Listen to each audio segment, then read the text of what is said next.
Howdy folks, hope you're doing well and staying safe. I got this boat by Cole recently, the Tromp, the Tromp, not Trump. But, joking aside, let's make wargaming great again with this boat because it's a fantastic boat. I had to do the joke, I just had to do it. But it's a good boat. It's got one shtick, just like the Dutch cruisers. It's a great boat. These airdrops are fantastic. I can't remember if this is my first or second game. I'm trying to get used to it. The airdrops do, I'll explain at the end of it, have one severe weakness, which I did not realize it got me killed.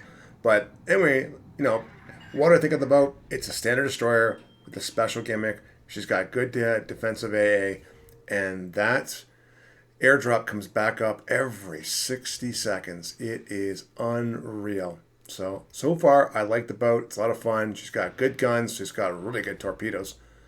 And overall, it's a fun boat, so I'm sticking with it. Let's get into it, shall we? With Michael de Ruiter, the Dutch. So layout, you got 19. Like I said, 272s and above can penetrate you. So anything can hit you and kill you at this point, including any destroyer at that point too. Survivability, this is decent, 24.5. That's a big number. So she's got no heal, so that's why they have it. It's really good. The guns here, they're 150 millimeters. They're 5.5 second reloads. They're huge. You got a range with a range mod of 15.4 and a 12% fire chance. They can pen 30 mil. They can't do 32, so you can't go through most battleship superstructures at tier 10 and whatnot. But decent, very, very decent guns. I like them. And the Church verse is good too. A little slow at 15 seconds. Torpedoes, she's got 3 per side. Okay, so they have a 70-second reload, just over a minute and 10 seconds. Good damage at 13.7, good speed at 64, and 1.3 detectability. The depth charges, this is low at 2,000 for maximum damage, and the reload should be below 30 seconds. Most people are getting 5,700 damage. But here's her shtick, her airstrikes. She gets 2 sets, 60-second reload, can do upwards of 2,200 damage. 3,700 damage, pen 21 mil. So she can put a lot of things on fire. 23% fire chance. That's her shtick.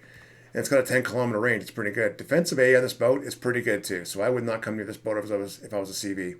Speed's good at 35, the speed flag, 5.3 in the rudder shift. Really good. Concealment is excellent.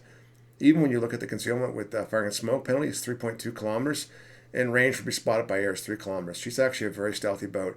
Her torpedoes are definitely ranged torpedoes, and she's a very stealthy boat with that. So you can stealth torpedo, especially down channels and whatnot.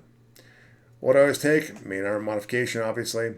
I do, for my destroyers, take engine room protection because it's a DD. I do take arm aiming system modification because, quite frankly, I want to make sure I do hit things. Propulsion modification so I can juke and jive. That's important to me because I like to shoot. I'm a brawler.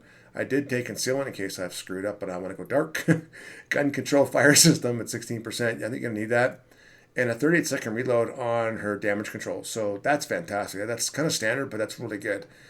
This speed boost is phenomenal, plus 25%, not the traditional 8%. It lasts only 60 seconds and takes a minute and a half to reload.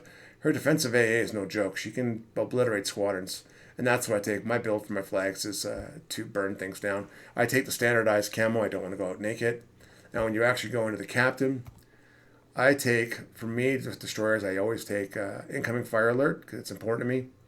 I do take preventive maintenance. And, of course, I'm going to take last stand. It's a destroyer. It's very important. And I do take predator target. These 4 I standardly take from what I do. And this one I take adrenaline rush.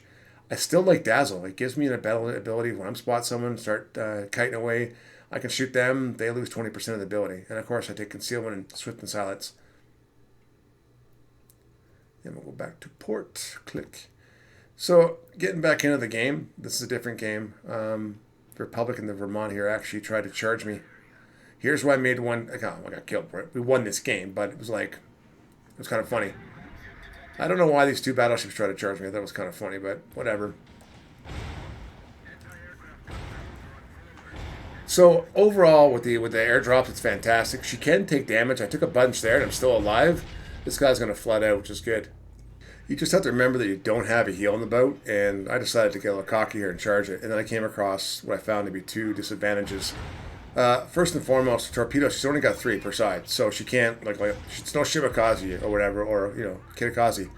They don't do enough damage. Second of all, and you'll see this in a second, your airdrops are about 2 kilometers, so the range is actually 2 to 8 kilometers. Looks like I didn't know it was that short, or I would have airdropped on top of it. Like, don't get me wrong, Thunder took him out, which is great. It's fun to YOLO and do these kind of things, but I really kind of wish I had that right down beside the boat. I didn't know that, so that was my mistake. But anyway, overall, I love the boat. I think this boat's fantastic. I also think it's a little bit OP with the airdrops because you can just sit behind islands and just basically drop all you want. It doesn't, or you can stay outside detectability range. But overall, I like it. Leave a comment down below. Do you guys have it? Do you like it? And always take care, stay safe. Bye for now.